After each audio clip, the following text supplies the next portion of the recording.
Bonjour mes chers Sagittaires, je vous remercie de me retrouver pour ce taroscope du mois d'avril 2017. On va voir comment il peut vous aiguiller, vous aider pour ce mois d'avril. Alors bon, je vais évacuer tout de suite ce qui peut être ennuyant, c'est-à-dire l'élément négatif de ce tirage. Le 9 d'épée qui pour le coup en est un, et pas qu'un peu. Le 9 d'épée, c'est une carte qui est assez difficile. On voit cette femme qui est étendue sur son lit et qui a la tête entre ses mains. Elle n'arrive pas à trouver le sommeil avec toutes ces épées au-dessus d'elle. Ça, c'est tout autant. Les épées, c'est des cartes qui sont en relation avec l'aspect mental. Donc ça, c'est tout autant d'éléments qui viennent, tout autant de pensées qui viennent la hanter alors qu'elle essaye de trouver le repos. Et on la voit comme persécutée presque par les pensées qui la perturbent. Donc ça, c'est souvent des éléments négatifs sur lesquels on reste bloqué, qui nous prennent la tête, hein, on va le dire clairement, puisqu'elle se prend la tête entre les mains, et qui nous empêchent de trouver le repos. Alors ça peut être vraiment littéralement, c'est des nuits blanches que l'on passe à réfléchir à comment on va sortir de cette situation, parce que j'ai l'impression que vous essayez de sortir d'une situation avec le 7 d'épée qui est en train d'essayer de se faire la malle discrètement mais sûrement.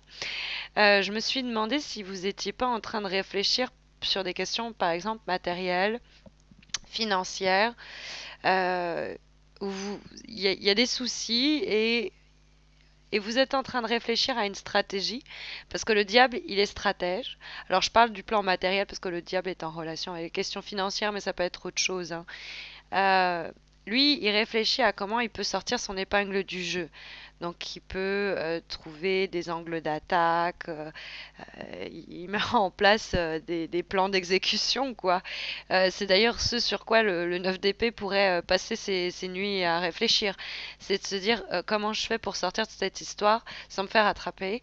Hein, c'est peut-être parce que vous n'avez pas suivi les règles, que vous avez contourné certaines législations, que vous avez fait des choses pas très clean ou pas très claires, et qu'avec le 7 d'épée, vous êtes là, ah oui, bon, alors maintenant, il faut que j'arrive à sortir de cette situation sans me faire épingler ou sans trop risquer quoi que ce soit. Le 7 d'épée, c'est vrai qu'avec le diable, ça pourrait nous indiquer que c'est pour ça que vous êtes dans le cadre du 9 d'épée, que vous avez fait quelques fautes. C'est-à-dire que peut-être que vous êtes conduit égoïstement, par exemple, hein, ou que vous avez agi selon vos propres intérêts, mais que derrière, vous avez peur des répercussions possibles, hein. Et le 9 d'épée nous dit que c'est des répercussions qui sont probables, hein, parce que le 9 d'épée, c'est pas uniquement ce qu'on se raconte, hein, on se prend la tête sur des choses de très concrètes qui peuvent venir de l'extérieur, qui peuvent être de notre fait, mais on se sent pas mal entravé, on se dit, ok, ça va être une lutte pour arriver à... L'avenir nous effraie. Hein. On se fait du moron pour ce qui arrive. On a peur de devoir faire des sacrifices. On a peut-être, il y a de l'anxiété qui se dégage peut-être aussi arrivée d'une possible séparation. Peut-être on attend une rentrée d'argent et qu'en attendant, on est en train de jongler comme on peut là. Ça, c'est peut-être l'idée de faire circuler l'argent d'un compte à un autre. Ça, c'est la vibration. C'est comme ça qu'on doit arriver à maîtriser parce qu'on se prend la tête parce que cet argent il doit arriver, mais il n'arrive pas. La bonne nouvelle, c'est qu'il va arriver. L'étoile qui fait en plus office de direction pour le mois dit qu'il faut se montrer patiente. Votre créativité, vos ressources, votre intelligence euh, et, euh, et puis votre savoir-faire, parce que l'étoile, c'est quelqu'un qui sait prendre les gens. Ça peut aussi un peu apaiser la fureur du diable. Parce que le diable, ouais, il sait ce qu'il veut, il peut être un petit peu fougueux. Et comme on est un peu préoccupé, on pourrait peut-être c'est bien que l'étoile soit présente dans votre jeu parce que on pourrait être un peu trop vif ou réagir pas quand il faudrait, parce qu'on veut bien faire, parce qu'on veut faire vite aussi. Cette DP, il se dépêche. Alors, il se dépêche parce que peut-être il a peur de se faire attraper en chemin, et qu'il se dit, bon, une fois que ce sera fait, bah, ce sera fait, on pourra plus rien me dire. Et je pense que vous n'avez pas tort hein, dans votre stratégie. Le 9 d'épée, bien que ce soit une carte qui soit inquiétante, parce que il faut sortir le plus rapidement possible de cet état d'esprit, ça peut quand même nous dire qu'avec le diable, bah, ces nuits blanches, elles vont donner résultat. Vous allez mettre en place une manière, vous allez dire, ok, je vais me comporter comme ça. Ça va être réfléchi et l'étoile nous dit que ça va donner, ça apportera ses fruits. Par contre, j'ai pas l'impression que vous récoltez en avril, hein. J'ai l'impression que toute cette prise de tête, c'est pour des événements projet futur, ou en tout cas dont on récoltera les fruits plus tard. Soit à la fin d'avril, soit plutôt en mai, voire même en juin, c'est pas impossible. Après, ça peut être sur un plan relationnel, ça peut être aussi des personnes qui se victimisent ou qui vous culpabilisent en vous disant ouais, t'as pas joué franc jeu. Ça peut être une amitié comme ça. Dans ce cas-là, il y a possibilité de, pareil, de sortir votre épingle du jeu et d'apaiser les choses, hein.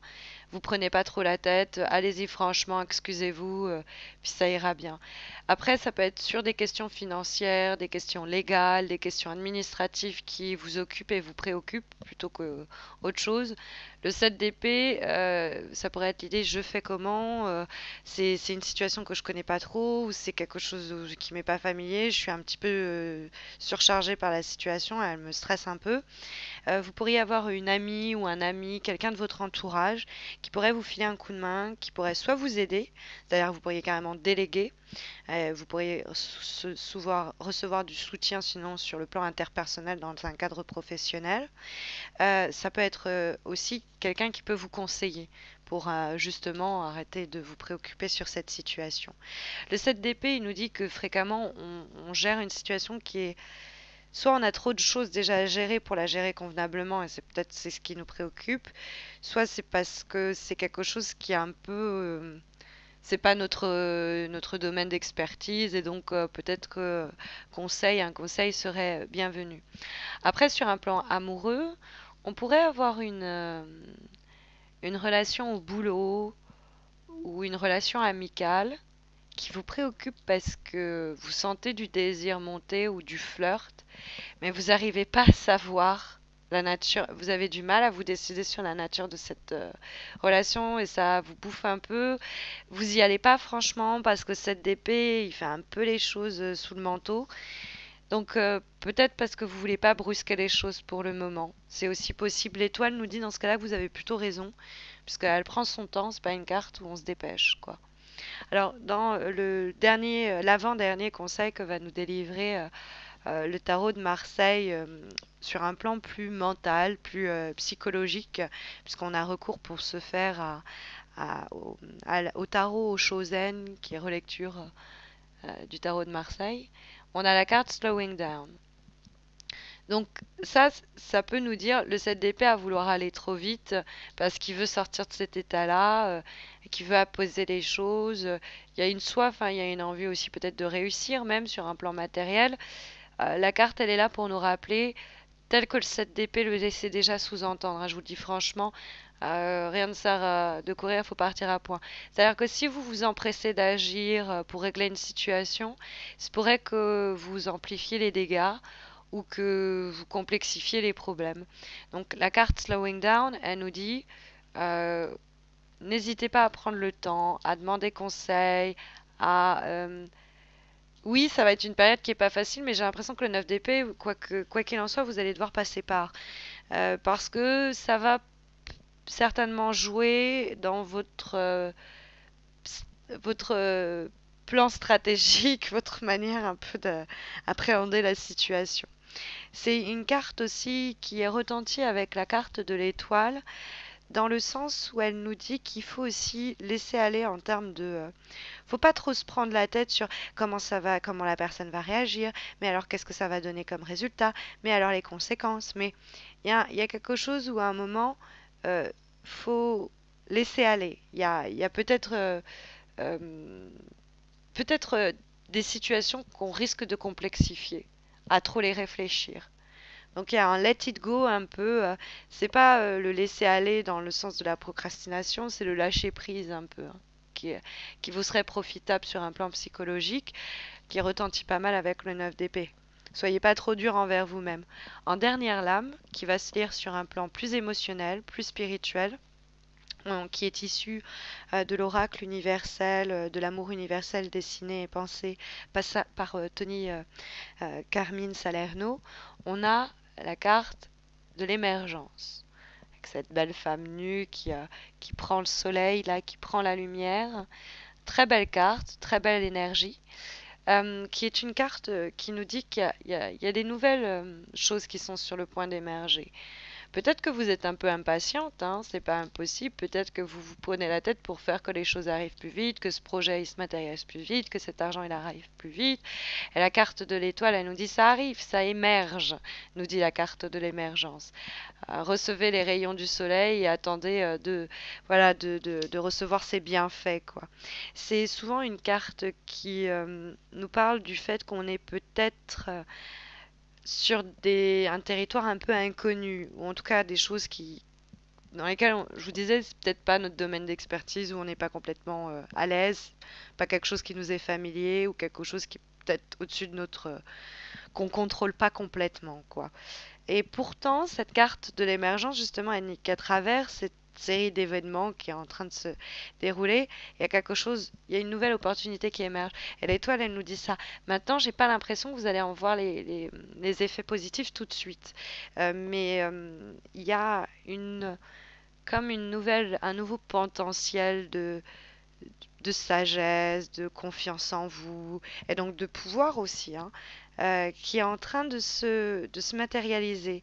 Donc on est dans une époque de challenge, on est dans une époque de défi, mais une fois qu'on va passer un peu ces tourmentes, vous allez voir, l'étoile, elle nous assure des mers plus calmes et que les choses vont se mettre en place assez simplement finalement.